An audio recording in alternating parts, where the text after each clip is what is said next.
Welcome to Becoming Parents podcast. I'm Jenn Taylor, your host. I am mom of 18, and you can find me on momsrunningit.com. Remember, give a shout out to those who are brave enough to share their stories with us on how they have become parents. Let's dive right in. Hello. Hi. Today I'm with Olivia again, my daughter. Ta-da! Yeah. And the first episode of your show is in the show notes if people want to go back and watch your first delivery. Today we're going to talk about delivery number 2. Delivery number 1, recap. It was really hard. I was bullied by my doctors and had a really, really hard recovery. But because of it, I became a doula. And I can hear baby number 2 in the background. So you were bullied. You didn't stand up for yourself. You didn't have a voice. Hi. Hi, Bug. What you doing? Nanny. Hi, Nani. Okay, so this little girl, you're pregnant with her, and first of all, you had the first baby, and your kids are 18 months apart Yes. because, He was ready before we knew we were. yes. So you had this experience that was really, really hard, really physically traumatic, bullied, didn't have a voice. And your husband was there and super supportive of you, but also didn't stand up to anybody. Yeah. I mean, it's the first delivery, so like nobody really knows Correct. what's going on. And you want to think, like you do think that the doctors are right and know what they're saying.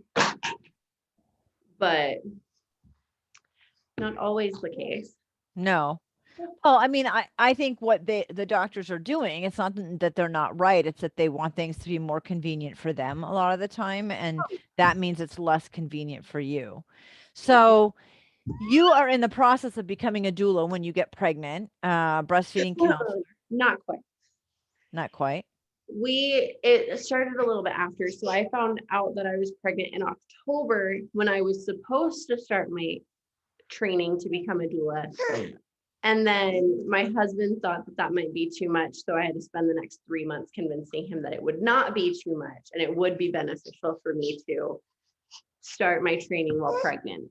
Oh, I thought you started before that. Okay. That was what we were going to do. And then I found out I was pregnant. So I started in January. And then she was born at the end of June. Yes. So you decide that you want to like dedicate your life to helping other women after the first birth, and you're in that process and you're pregnant with number 2. Now, I want to mention that you guys were military at the time. So I was military for my first child also, and usually you use the military hospital. Yeah. So with my first, I did. Yeah. With this one, they called me. They said they had too many people due in June, and would I like to be seen in the civilian sector, so a non-military hospital? And I said yes. And I had actually, when I first moved to Texas, I had been a nanny for an OB. So I called her to see if she was still in the area, if she took our insurance, and if she would be my doctor. And she was my doctor through the entire thing. Which was so great because you were a nanny for her oldest child and knew her really well. And how amazing was it that your OB was somebody that you knew personally really well? And she was pregnant too. Yeah, she had her second in August. It was really nice that we already had a relationship built, so I could be like, hey, this is how I want to deliver, this is how I feel about things, this was my previous experience. And I felt comfortable from the first time talking about what I wanted and I think how I that want. makes a big difference, and you were in a really ideal situation where you actually personally knew your doctor.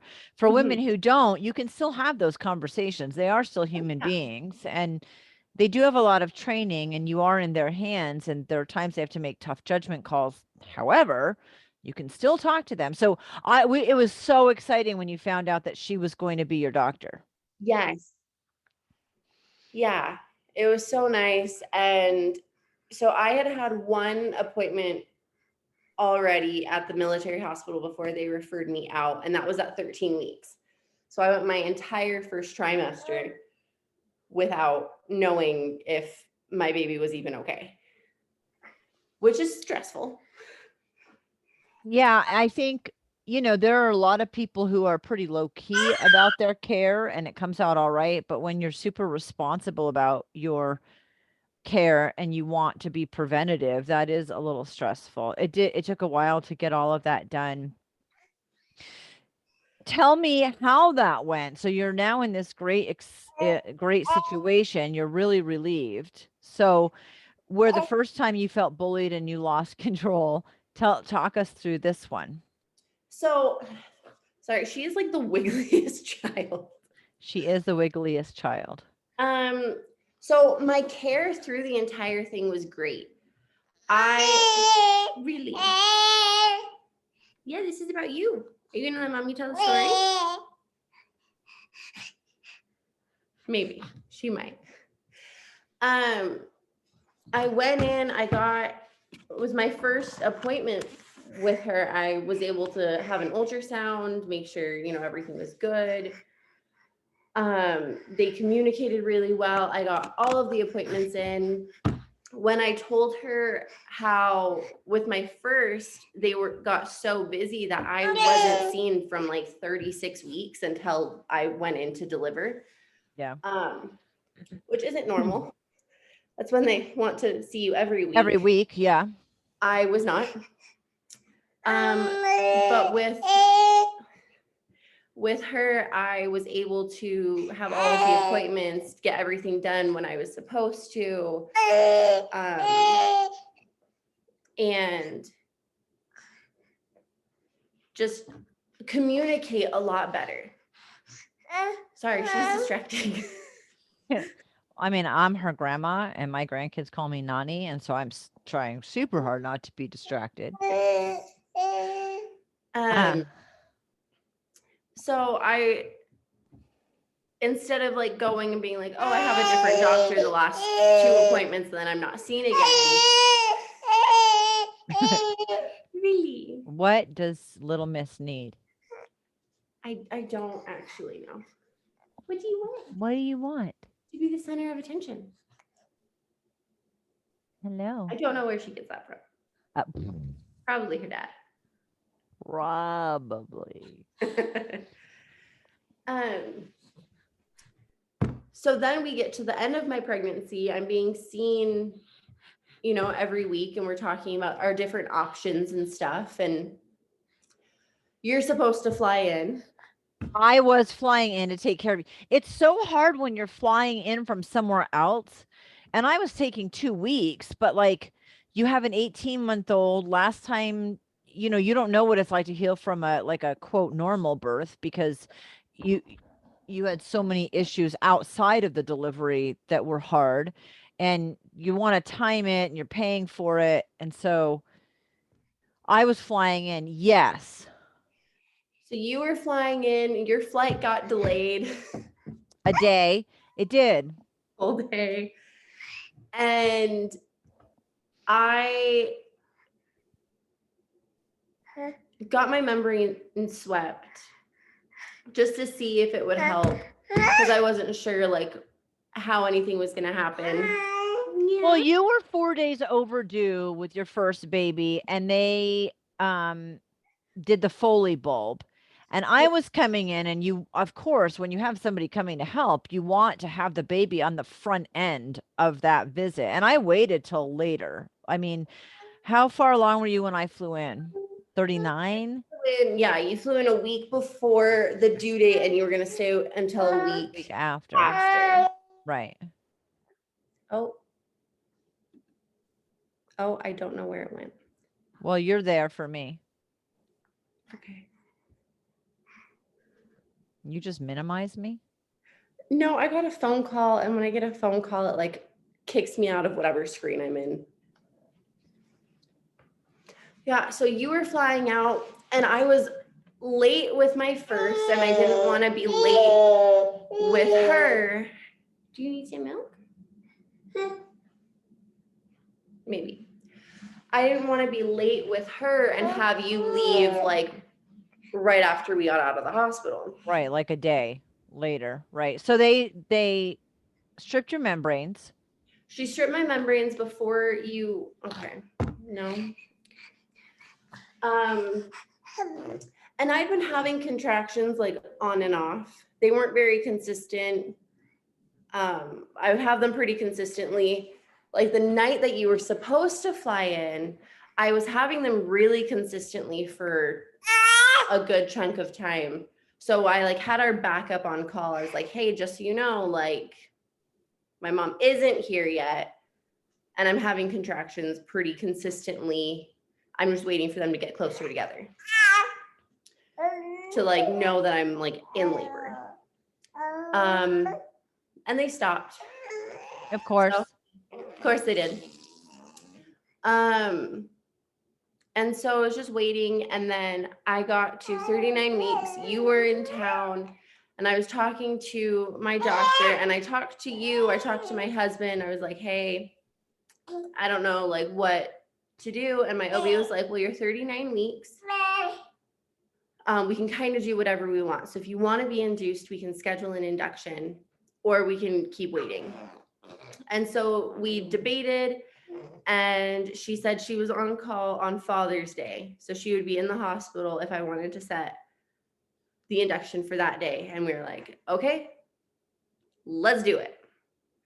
So we set the induction date for Father's Day, because then I knew you would be there after for a good amount of time like I wanted, instead of like ending up stressing myself out more and not going into labor.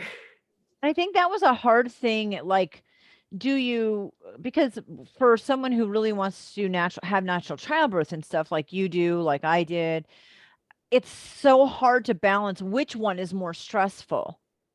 Yeah. Like waiting or inducing. And is inducing stressful, or do you feel guilty because you didn't wait it out, or will it be harder? Like all of the things that are unknown in that situation. Fortunately, your doctor was super supportive. Yeah.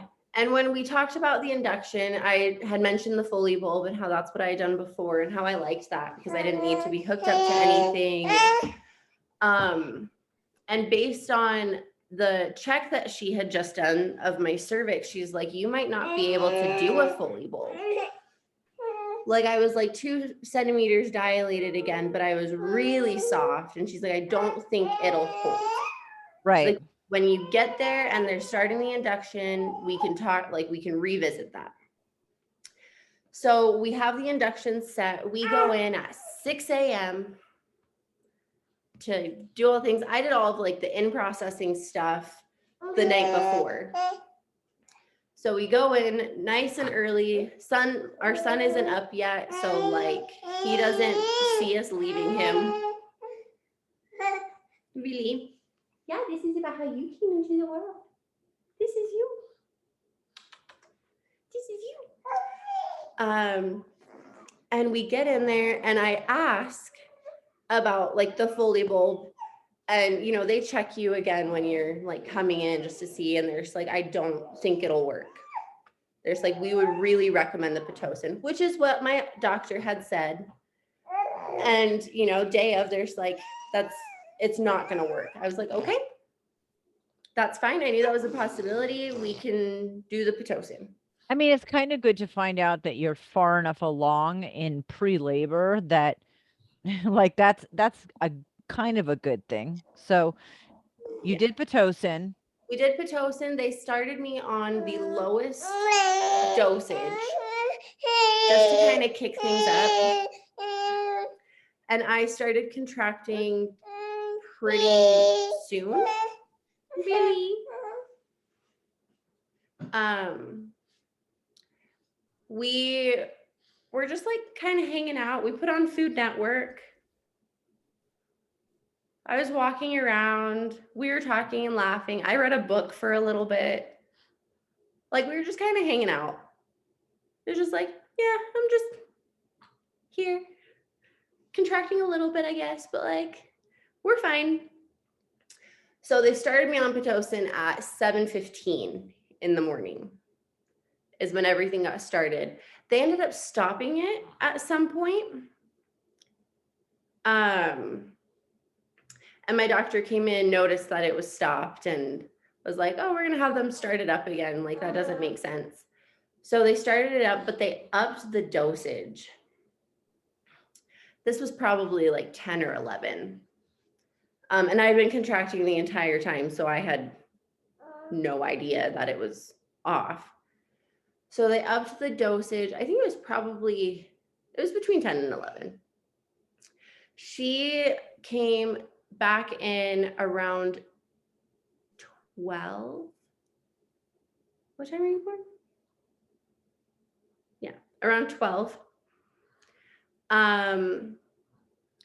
I got checked. I think I was at like 7 or 8 centimeters. I yelled at a nurse once.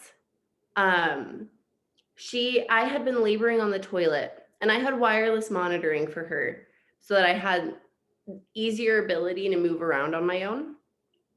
And so I was laboring on the toilet, and like the head nurse came into the room and was like, hey, we can't monitor the baby with you like this. And I had just sat down. She's like, we can't monitor the baby like this. You need to go back to the room. Like, we're going to have to check her in the bed. And I was like, are you kidding me right now? And then she made me wash my hands, which also just was not my favorite thing about her.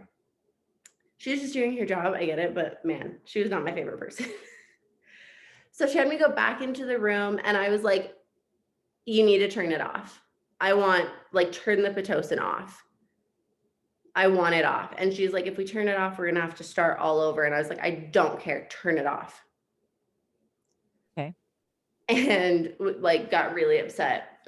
So she's like, okay, let me go ask. So they asked my doctor, and she's like, yeah, you can turn it off. So they turn it off. Doctor comes in, checks me, and is like, okay, how do you feel about breaking your water? You're like 8 centimeters. How do you feel about that? And I was like,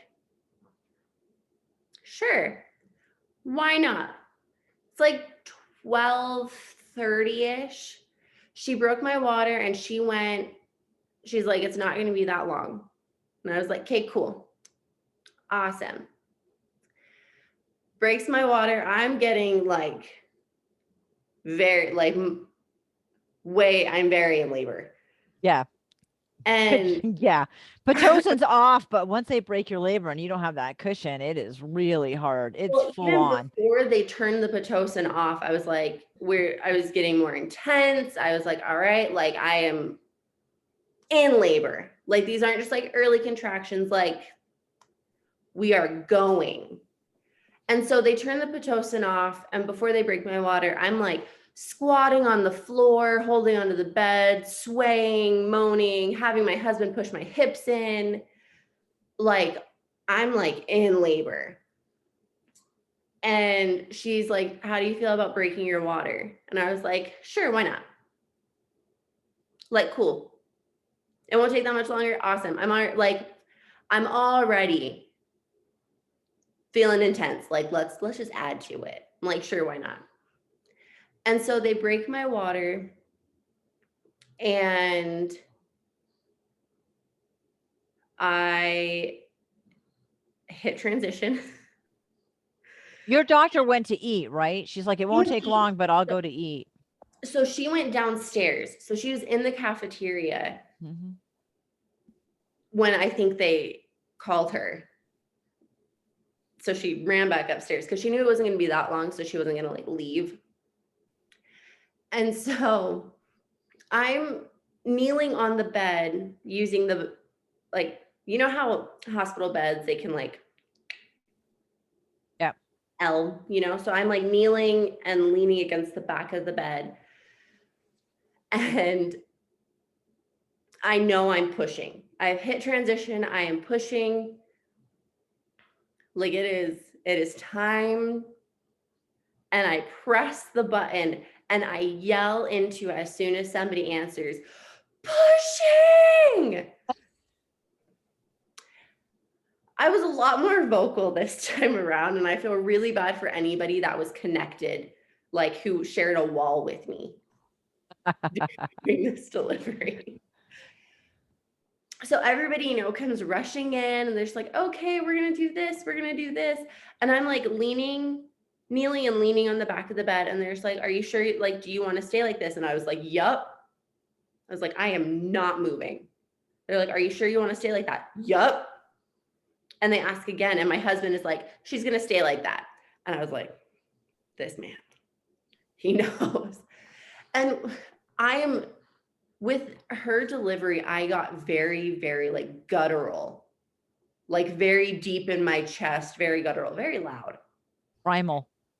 Yeah, it was very primal. And one of the nurses, I was wearing like yoga socks because you have to have something on your feet and it has to be non-slip. So I'm wearing my own socks. And one of the nurses was like, do you want to take your socks off so they don't get blood on them? And I'm like, oh yeah, like a total shift from this, like, okay, I'm pushing like, to, yeah, that's a good idea.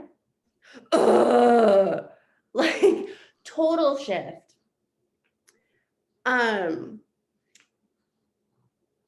So I'm delivering with my back to my doctor, kneeling, and it's very common to poop while you are pushing. And I pooped in my doctor's face. And again, one of the other things in the midst of this is, oh, I pooped. Like fully aware. And they're like, it's okay. Like I caught it in the back. Like, you're good. And I was like, but like, there were those two moments where I swapped from being like this primal guttural, like warrior woman to, oh, I pooped. Oh yeah, let's take my socks off. That's a good idea. Back to this primal guttural delivery. And the head nurse, she kept pushing me. She kept pushing me forward because I guess my knees were like right on the edge of the bed and they weren't sure who was going to fall first, me or the baby. So everybody was like prepared to catch me because I'm like bearing down, like squatting down and leaning backwards while holding on to the back of the bed. And they keep pushing me forward, or my husband like is holding on to my arms. And I'm like, why is everybody touching me? Like, why are you pushing me? And then they lower the bed down and I was like, no. And they gave me a peanut ball. They're just like, you are going to fall off the bed. The way you are like kneeling, the way you're sitting, like we need to move you, shift you forward on this bed. And it was making me so mad because nobody said that until after.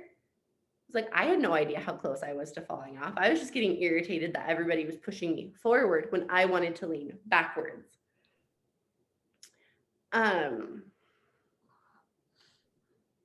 Yep. We got a sleeping baby.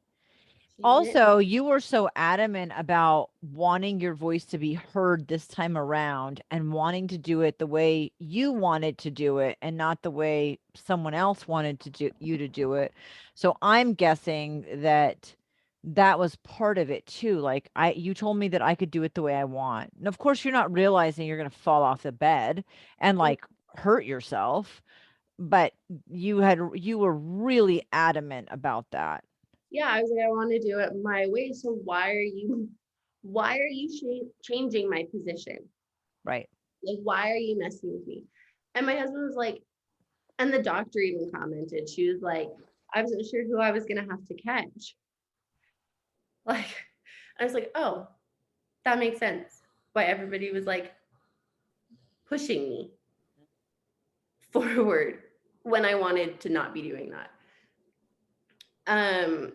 I didn't push for very long when I was like actively pushing.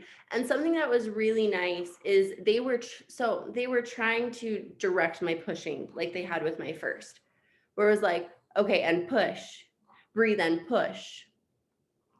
And when you can feel everything that's going on, that's not how your body wants to push. Your body gives you breaks in between. So they would be like, and push, and I'd be like, no. And then I would push, because then my body was like, here's contraction to push.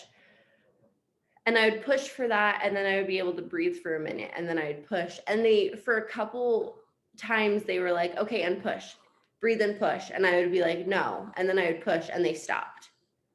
They stopped trying to direct me because I wasn't listening. I was like, Really? I would never have guessed that about you. It's true though in labor. I mean, when you have a natural childbirth, when your body wants to push, it's almost an act of God to stop it. It is if somebody told me don't push, I can't imagine. I'm sure you can hold back, right? But it is like it takes over your body. And the same thing is true when you're being told to push and it's not time. Your body's not telling you, like, it just doesn't feel right. mm-hmm. So they stopped trying to direct me because I was like, no, now it's time. And I would push, and she came out nice and quick and easy. I tore in the same spot that I had with my son. And I, had to flip around on the bed because I delivered backwards. And they handed her to me, and I had her on my chest for maybe 5 minutes when they took her away. And after you deliver, you get the shakes and you're not like totally coherent. Like you're riding this adrenaline high and your body is shaking and you're just not really totally sure what's going on. The nurse pediatrician person came and was like, can I take her? And I was like, why? She's like, well, we have to check all her vitals and like her oxygen and stuff. And I was like, okay. And so she took her, and I was like, why can't you do that here? And so she was probably gone for only a couple minutes, but in that time, I'm like, can I have her back? Like, I feel empty. I'm like, can I have her?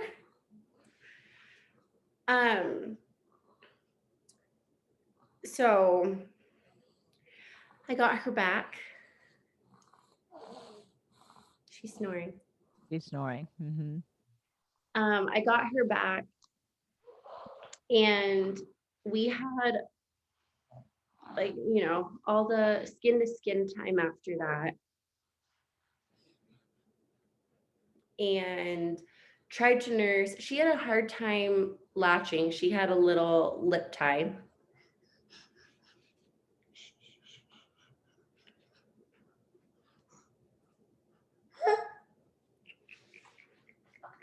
She's like full asleep and like kicking.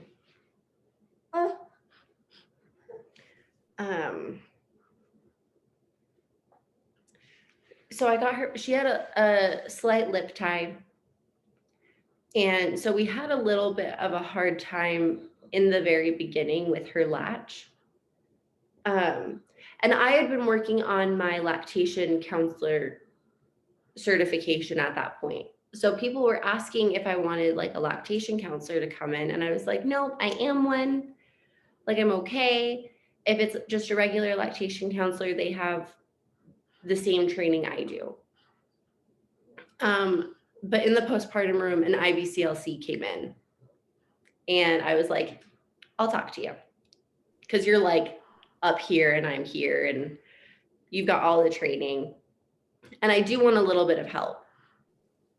But just a regular lactation counselor nurse has the same training I do, and isn't as passionate about it as like an IBCLC or somebody who's just a lactation counselor.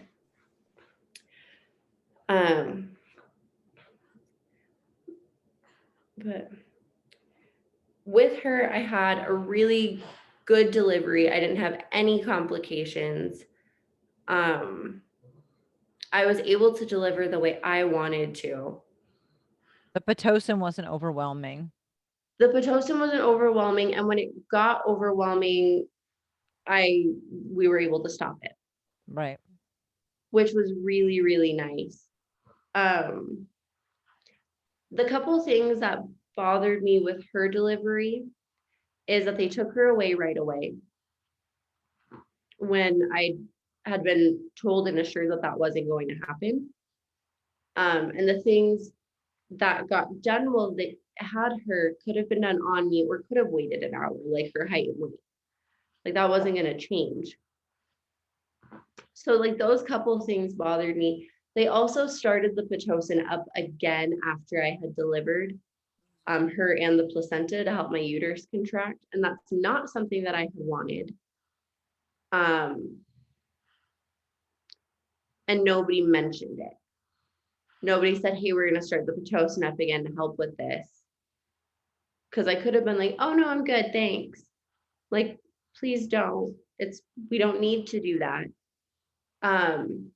But I mentioned, I was like, oh, it still feels like I'm having contractions. And she's like, oh yeah, that's the Pitocin. And I was like, when did that get started again? And why wasn't I told that you were giving me more Pitocin? But that was kind of it. Did the IBCLC help you with the lip tie? Was that? Yeah, she came in and was great. I was like, hey, I think this is what's going on. I've tried a couple different positions, but I don't know if there's more that I could do. And I can't diagnose if it is a lip tie. I can just say, like, she has a clicking noise when she sucks. And like, there are these things. And so this could be what it is, but I'm not 100% sure. So she came in and was like, yep, this is what's going on. It's not a bad lip tie, so you don't have to get it revised. When she gets a good latch and she knows what a good latch is like, then you'll be able to just nurse in whatever position and like be good. Right. She was like, let's try this position. So I can't remember what position it was. Oh, it was leaning back. So I was leaning back and she was flat on her stomach to mine. And that's how we got her to latch. We let her root. And she got a really good latch. We didn't have any clicking. And since then, she's been fine. So it was great to like go in or like have her come in and talk to me and be like, yeah, you're right. This is what's going on. But like, this is all you have to do. And she was awesome to talk to. And it was awesome to have somebody who knew a little bit more and who could be like, yeah, you're right. This is what's going on. Let's work on it. You had spent 6 months doing your own training by then, correct? Yeah. Yeah. So I was certified as a doula, as a postpartum doula, and almost done with my lactation counselor one. I just had to finish the final. How do you feel about finding your voice? Because you chose natural birth both times. In one way or another, you were induced, but you still had natural childbirth. And how do you feel about finding your voice in a hospital setting? Because you had about the most ideal setup the second time around, and the knowledge because you had already gone through it once. So like the first time you have a baby, you don't know what to expect. You may know what you want, but you do not know what to expect. So you went into this with all of that knowledge from the first time around, the difficulties from the first time around, the knowledge from all the training you'd had, and someone you knew personally who was your doctor, which is different than most people. So what advice can you give to women who want to find their voice, or how comfortable did you feel about it? Let's talk a little bit about that, because that was the biggest thing that was important to you going in the second time. Yeah, I wanted to feel like I mattered and that I could say something and have that come to be like, I want the Pitocin turned off. We got the Pitocin turned off. I think what really helped, I mean, there was definitely a few factors on why it was better. I knew my doctor. We had an existing relationship outside of me being pregnant. And that really helped. When my husband and I were driving to the hospital for her induction, I was like, hey, I do not want an epidural. I do not want them to tell me how to push or when to push. Like, I want to do it my way. It's like, and I need you to be the voice for me if they're not listening to me. I was like, I do not want it. And he was like, okay. That's a big difference too, right? Because it's not just your first time. It's not his first time. He knows, and he's like, we know you can do it. So like, you're fine. So when you hit transition and you're starting all of that, that's when you hit a wall and you're like, Yeah. I'm done. I can't do this anymore. I want to go home. I want to take a nap. Like, I am done. I can't do it. And so I get to that point and I'm like, I can't do this. Like, I'm done. I'm done. I don't want to do it anymore. And my husband is there and he's like, you're not done. He's like, you know what this means. He's like, you know what part of labor. He's like, this means you're almost done. We're about to meet our daughter. Like, you know what this means and you know you can do it. And I was like, I kind of hate you and I kind of love you. Right. Just all of the above. But because I think that helped too for me to like reiterate, like, this is what I want. And if I get to this point when I'm like, I'm done, tell me I'm almost there.